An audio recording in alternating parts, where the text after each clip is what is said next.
On the night of December 27, 1940, the Pacific island of Nauru lay quiet, its valuable phosphate docks still, its harbor calm.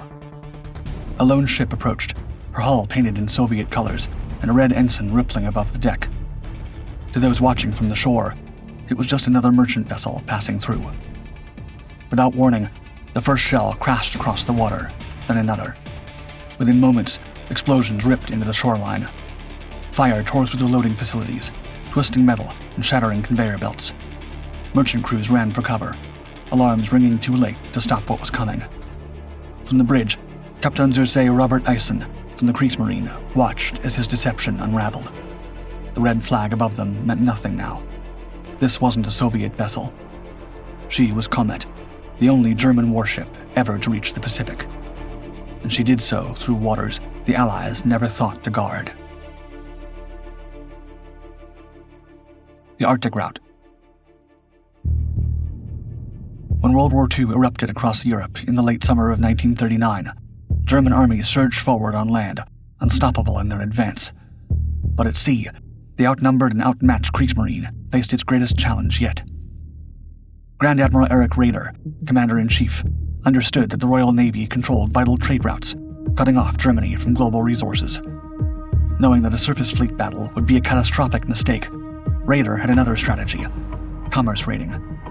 Soon, U-boats, disguised merchant raiders, and a handful of surface warships would become the backbone of this campaign, striking Allied shipping to isolate Britain. Yet geography made this plan nearly impossible. Germany's naval bases were confined to the Baltic and North Seas, under constant British watch. Any warship trying to reach the Atlantic under conventional routes faced the Royal Navy's North Sea patrols, the fortified English Channel, or the Arctic waters around Britain. Raeder saw an opportunity in the Molotov-Ribbentrop Pact. Signed in August 1939, this temporary alliance between supposed bitter enemies stunned the world. Though officially a non-aggression treaty, secretly it was a trade-off. In return for dividing Poland, Stalin supplied Hitler with vital resources like oil, grain, and metals. Buried deep in these negotiations was a massive hidden advantage: Soviet-controlled waters. On October 8th, Captain Norbert von Baumbach, the German naval attaché in Moscow, informed the Navy High Command about the possibility of sending German merchant ships through the Northeast Passage, a frozen corridor north of Siberia that linked the Pacific to Europe. Unlike the well-traveled Atlantic, the Northeast Passage was a rarely used, treacherous stretch of sea.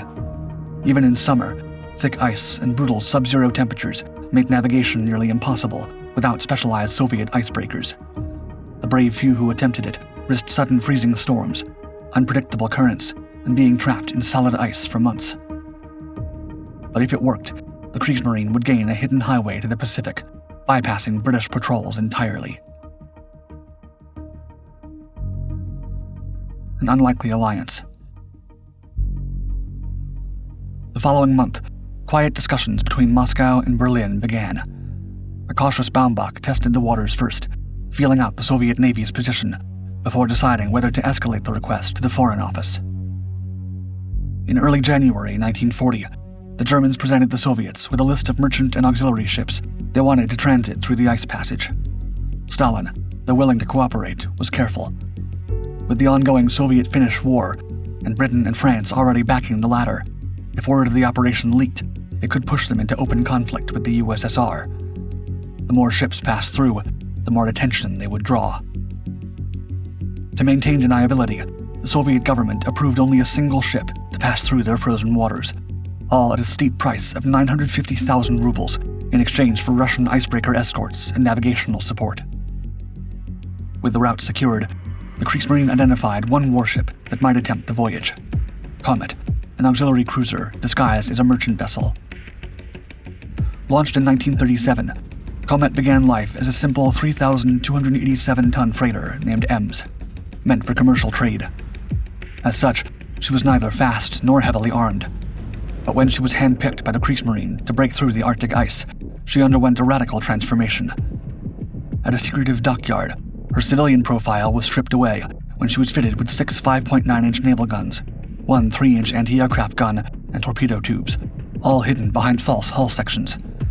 To withstand Arctic conditions and blend with the icebreakers, her bow was reinforced, and she was painted in Soviet colors. Finally, on July 3rd, Komet slipped away from Gotenhafen, bound for a route no German warship had ever taken.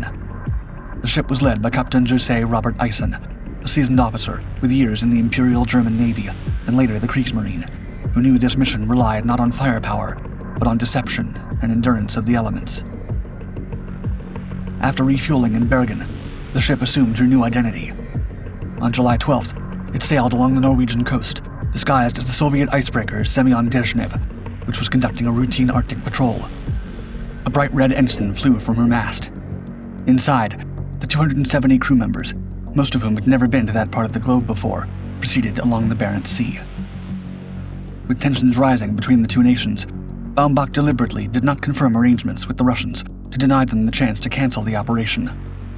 When the raider arrived at the Kara Sea, there was no backing out. From the Arctic to the Pacific. Just days into the voyage, a message from Berlin stated that the Soviets, wary of British intelligence, suggested Komet anchor in Murmansk while tensions cooled. However, Eyssen refused, unwilling to risk Soviet scrutiny or exposing the operation. Instead, he took the ship deeper into Arctic waters, constantly changing their location. Meanwhile, the crew routinely engaged in combat training, and radio operators monitored the airwaves, recording Soviet chatter and hydrographs that mapped the depths, ensuring nothing was left to chance. By August 13th, Berlin finally gave the green light for Eyssen and his ship to begin the Arctic crossing, set to meet the Soviet icebreaker Lenin in the Matushkin Strait. But when the disguised German ship arrived, they were met by only two Soviet pilots, Captains Karelsky and Sergeyevsky. Though their expressions were neutral, the men weren't fooled.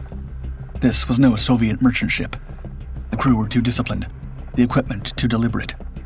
Nonetheless, the duo said nothing as they guided Komet forward through the perilous waters. As Komet and her men pressed forward, a massive storm rolled in, thrashing the ship with wind and waves in an endless cycle, trapping her in ice for nearly a week. When the ice broke on August 25th, the German ship finally met up with the icebreaker Lenin, which guided her into the Laptev Sea, where a second icebreaker, Joseph Stalin, took over. At the Sannikov Strait, progress slowed once again when the ice thickened. Though a third icebreaker attempted to clear a path, Eyssen refused her help, forcing Komet forward alone. Every mile was a battle against ice and time. With the aid of the final Soviet icebreaker, Laser Kagavanich, Komet reached Ion Island, one of the last stopping points, on September 1st. That night, when the ship's steering failed, the crew worked fast to regain control before Komet could drift into disaster. The following morning, Ivan Papanin, head of the main northern sea route, ordered the German ship to turn back, as the crossing was too dangerous. But Eyssen, knowing they were close to the Pacific, flat out refused, dismissing their Soviet escorts and pilots, and instead pressing on alone. Finally, on September 5th, 1940, Komet slipped into the Pacific waters. The 3,300-mile voyage through the Northeast Passage, including 720 miles through heavy ice, had been achieved in a record-setting 23 days. Now in warmer waters, at last, it was time to fight. Undefended targets. Once in the Pacific, Komet pushed south, disappearing into the vastness of open water.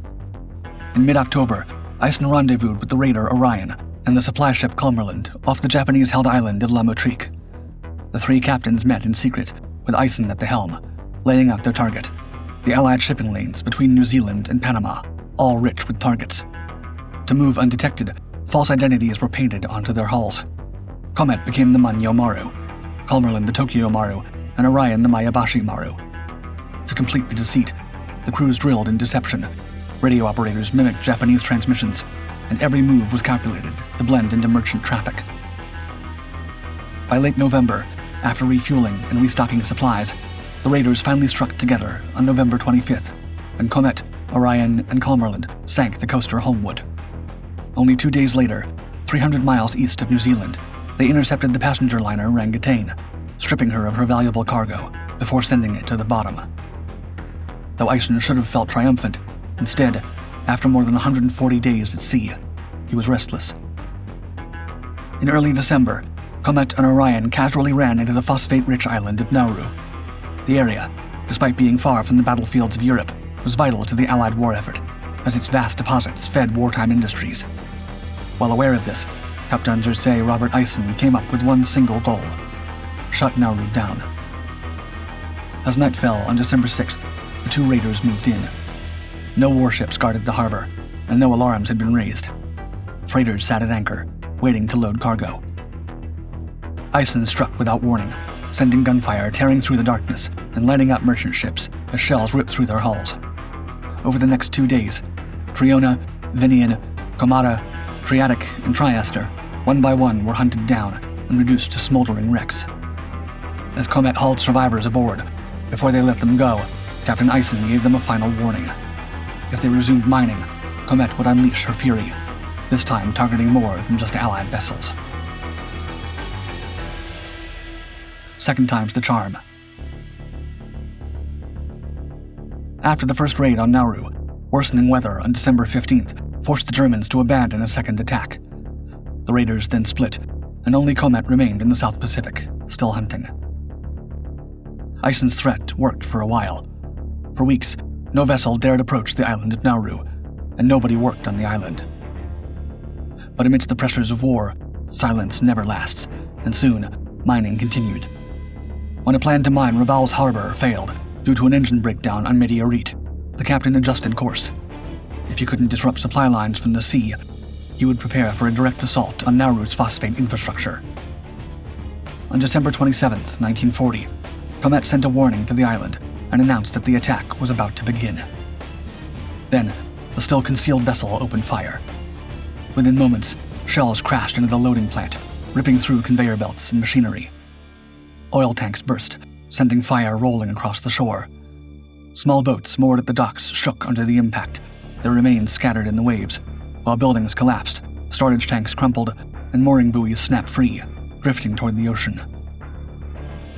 For a full hour, Komet hammered Nauru, tearing apart everything that made the island valuable to the Allies.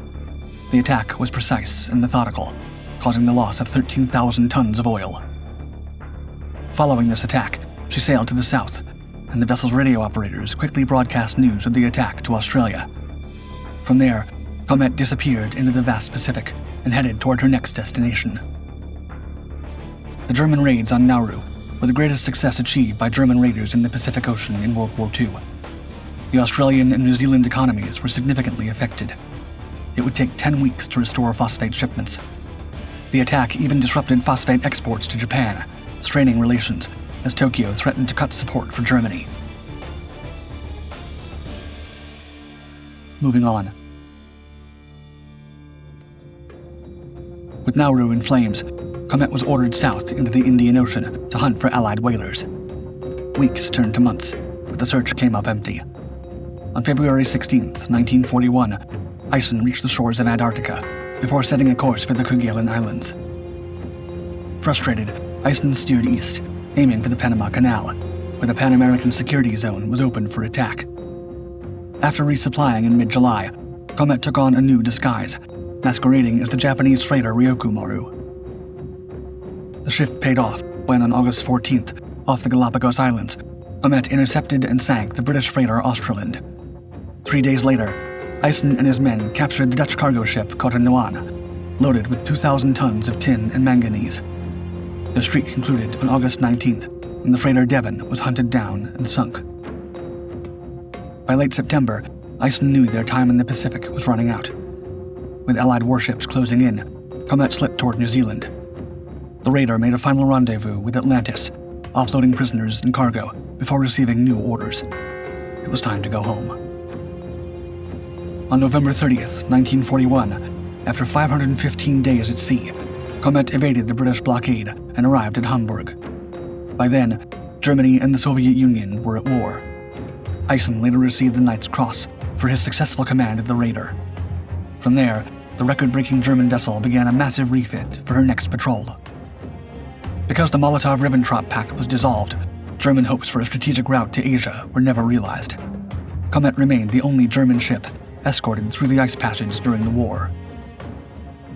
The Soviet Union's role in Komet's voyage became a lingering embarrassment.